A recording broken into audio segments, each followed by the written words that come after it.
Hello there, my very good friends, and a warm welcome and good afternoons to you. On this video, we're going to talk about Randy Orton entering his weirdest feud ever on social media. Bo Dallas breaking his neck. Another WWE star has re-signed. And an absent AEW star is cleared for their return. Ooh, very nice. I'm Andy. I'm Michael. And this is the After News. Yes. Randy Orton. Who's he feuding with on social media? I'll give you 3 guesses. Oh, okay. Gunther. No. Donald Trump. No. It's going to have to be Lorraine Kelly. It's Lorraine Kelly. You nailed it. He just wants to get back to work. Yeah, she's missing a summer. He's already taken care of Carol Smiley. Now Lorraine Kelly is getting He's the a real RKO. legend killer. He is. He's taking them all out. Look what I did to Philip Schofield's career. This is right, yeah. Right. It's none of those people. No. He's beefing with MGK of all good. people, as in the rapper turned pop punk guy who was involved in SummerSlam with Logan Paul and all of this stuff. Yeah. This kind of stems from MGK claiming he told Randy Orton to F off backstage. He was on the Impulsive podcast, which is, of course, a bastion of just accurate stories and information. Yeah. We weren't there. Maybe it did happen. I don't know. But I'll just read to you what he said about this whole thing, and we can go on. MGK. He's very tall. Yeah. He's a tall guy, isn't he? He said, when I was at the ring at SummerSlam, just coming to say what's up to Logan and see what we could work out for the show, I saw Randy Orton. And I remember seeing Randy Orton talk about me. And I was like, there's a point where I'm going to practice a new version of myself. And then, 3, 2, 1, I'm like, F that. Hey man, F you. So, okay, he went up to Randy Orton and said, F you. He continued and saying, I remember all my boys were sitting there like, is this real? Is this part of the script? I don't know what's happening. The amount of people that pin me as the aggressor in every situation that I'm in are so wrong. So Randy Orton has responded to this by going on Twitter and posting the Pinocchio emoji with the big nose, tagging MGK, which is at Machine Gun Kelly. And he replied to that saying, MGK, this is, keep up, saying, the cameras were rolling, tell WWE to put that out. You have my number, and you know why you have it, by the way, but I won't even put you on blast for that. Check your texts. What the hell is going on here? Is MGK about to supplant Taylor Swift as the next big music wrestling crossover? Is he going to have a match with Randy Orton? Is he speaking out of his ass? Did this actually happen? I don't know. We weren't there. I don't know, but this has made sense, like bizarrely, of a tweet I saw last night where Kevin Owens simply tweeted a picture of him and Orton stood next to each other and MGK stood next to Logan Paul.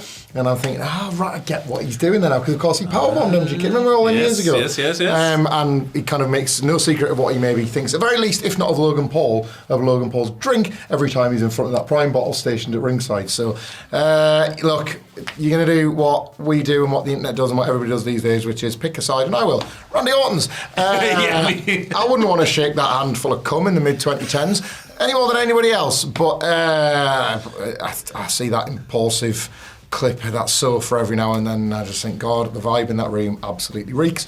I'm sure you'll tell me in the comments why I'm wrong, but I guess big stars and celebrities going to do this sort of thing. Like, I guess we as the little people, as the peons and the peasants, I guess should enjoy getting to watch it. Typically, we're the ones in the Coliseum as they're baying for our blood, but it's nice to see it turned around once in a while.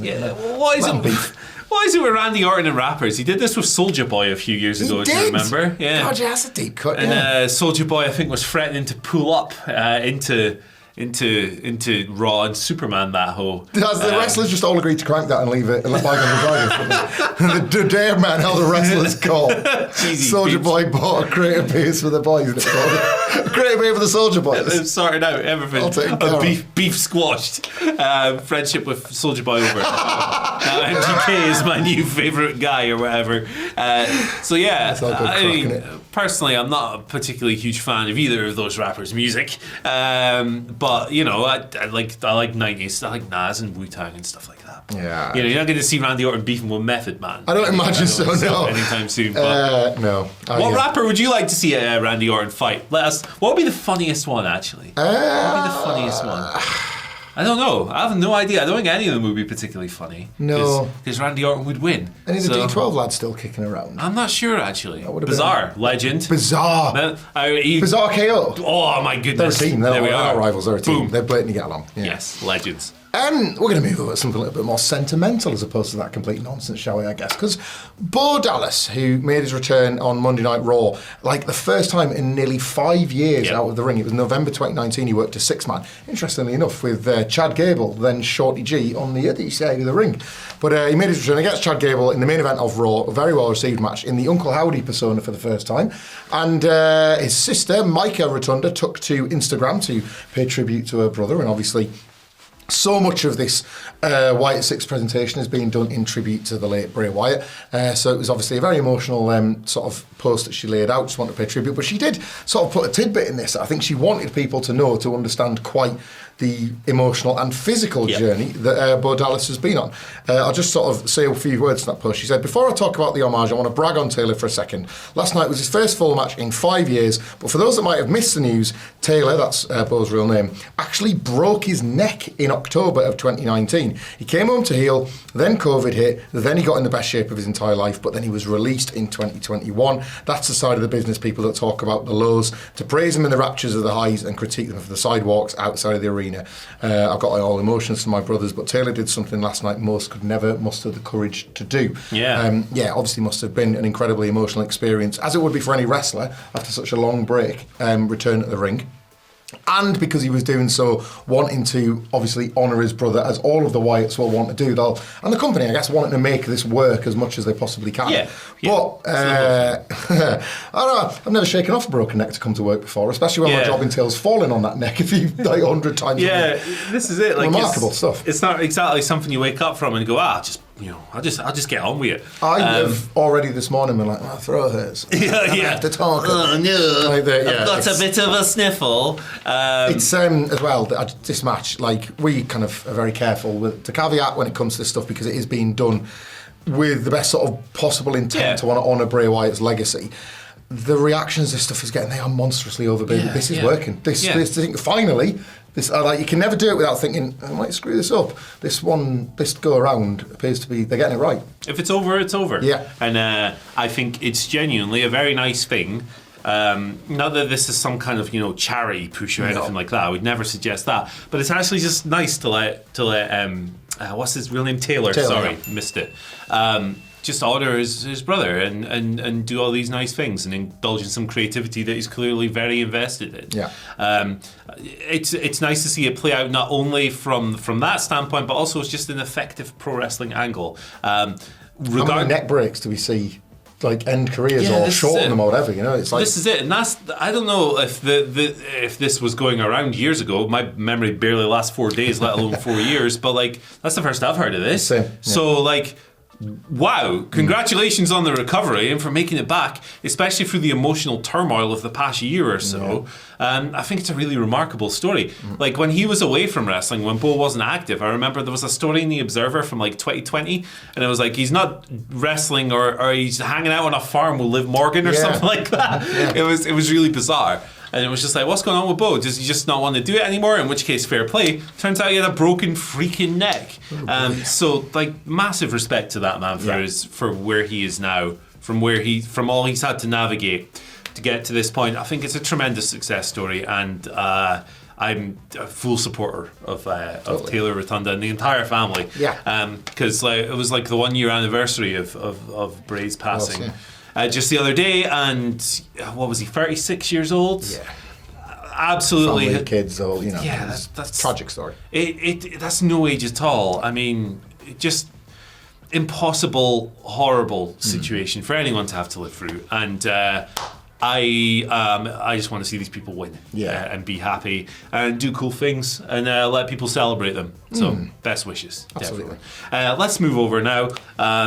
To what are we talking about now? Oh yeah, a re-signing with WWE. So we've had the stupid story, we've had the emotional story, and now we've got the business story. This comes from Fightful Select. who has re-signed with WWE. We mentioned Kevin Owens earlier. It's not him. It's Stone Cold Steve Austin. He's back and better than ever. He's got stem cells in his neck. He's going to work 50 dates a year. He's making towns. That's it. He's making a house show tonight. Where WWE, if you're in your town, get yourself down for the rattlesnake and say, what culture sent you? Yeah, he's doing the Oberhausen loop. He's going to be he's going to be at 16 carat this year. What about Philadelphia? Was too far from travel. Yeah, he's going to do the Walker Dome here in Newcastle. Oberhausen. It's Humberto Carrillo. That's also very cool. Yeah, good for him. Yeah, that is it. I got it the wrong way around there. So this is a report from Fightful Select. They reported recently that Angel Garza had re-signed. Now Carrillo has re-signed. It's been confirmed. It's a multi-year deal. It was around about the same time as Garza. They're expected to continue teaming together, and they've been appearing a lot with Santos Escobar, of course. Yeah, it makes sense, because why would, if you have a fun tag team that works well together, why would you bin one off and keep the other? You would keep them both. So, yeah, good. The contract cycle conversation is changing over the last sort of year or so, isn't it? Now we get more and more reports from the reputable sources, the likes of Sean Rossap and his ilk, explaining that so-and-so is very close to their end date. Humberto was a recent one, as was Angel Garza, as you pointed out. And it seemingly feels like a TKO strategy now to either let contracts run out and renegotiate from there, or indeed have the wrestlers go quite close to the wire before re-signing for another long-term deal, whatever it is. It creates a lot of enjoyable speculation. This is something, this era that we're currently in, of more and more WWE contracts actually reaching their end date, and the very existence of an AEW for talents to jump between two mainstream North American promotions is kind of what we wanted when the monopoly was broken. Exactly. Like wrestlers now, if they are leaving it till late, one of the first things they're probably doing is exploring their options elsewhere, when there are two billionaire-backed organisations with big bags of cash to hand out. Should be the time it finally appears to be for the wrestlers themselves. Yeah, exactly. And Owens will be a big one over the next few months. Remember that coming around the last time? Yeah. Like I don't think there's a universe in which Kevin Owens leaves WWE. He's so good for that product. The last contract worked out pretty well, didn't it? Yeah, exactly. And he loves it there as well. Like, he absolutely loves it there. So yeah, I don't see a universe in where he leaves, but hey, it's fun to speculate. Too right. It's fun, and financially so, if he's able to have conversations legally with those on the East. Yes, sir. Speaking of somebody else who is going to be making their return, but to their home promotion as of right now, Tay Mello has said she has cleared in one of her vlogs with Sammy Guevara. They were vlogging about their time backstage at Wembley. Sammy Guevara, of course, was on the All-In 0 Hour show in his Wolverine gear that nobody else wore. And they were backstage watching the show, just kind of idly chit-chatting. They were there with their daughter Luna. Of course, that was why she took time off in 2023 to have the baby. But did say she was just waiting for the call from Tony Khan saying, quote, I'm cleared, I'm good to go. I'm good to go. So, I guess we either see them return possibly as a double act, or maybe Mello wants to get back in the mix in the women's division. It's probably never been a better time to be a female wrestler in AEW. There are two title divisions that are both simultaneously thriving. We continue to have weeks where there are two women's matches on Dynamite. This might seem like kind of crumbs, but from comparison's point, we had to go back to like once in 2023 and once in 2022 for that to even occur. And I think the one in one of those years was like a match and then a 20-second Jade Cargill squash Jade match. and a Serena squash, I think it was. And so it's like you got like 5 minutes or something. Things are finally changing. Spots are finally opening up as they should have been, like a long time ago. And not just that, the stories that are going into those matches now have a lot more heft than they used to. The pre-show that Sammy was on also featured Willow Nightingale and Chris Statlander in the mixed tag to set up what's presumably going to be their all-out sort of finale in their story. Match of Chris Statlander versus Tomohiro Ishii. Well, indeed, we've got to get back to that. Yes, sir. You've just got a new world champion in Mariah May, who will presumably give Toni Storm a rematch, but will also get a raft of challenges herself. Exciting time in that division, so you can understand why Mello wants back at it. Yeah, absolutely. It's we have never been so back as the indeed. Division's in a healthy place. Yeah. It's in a really good place. There's still some people there I would like to see featured a little bit more, but that's always going to be the case in any wrestling company with a massive roster, is that at any point in time there will be a bunch of wrestlers that are really talented that can't find their way out. So I'd like to see Serena Deeb in a starring role, and a few others as well. But yeah, it'll be good to see Tay back. when was the last time she wrestled? Like January 2023? 2023. Yeah, that's a long. She was off for a bit, and then it was revealed that she was pregnant. Of course. So big times for her family, her and Sammy's family. I'll be looking forward to seeing her get back. She demonstrated when she came into AEW like a really quite rapid improvement. Yes. Compared to where she was in WWE developmental, it was quite interesting jump given the two different developmental philosophies in those companies. One has a big performance center and a very rigorous course. One is a little bit looser in that regard, doesn't have an established developmental but has access to lots of veterans who can pass on advice. Santana Garrett she wrestled, and the match almost seemed to exist as an illustration of how the two would come on versus where they were at within WWE. Yeah, it was like Tony Khan knew what he was doing with that 100%. So yeah, I'll be interested to see where she's at when she gets back. Starting a family, having children, it's bigger than wrestling, so fair play. That's why she's going back to wrestling. She wants time off work. There you go.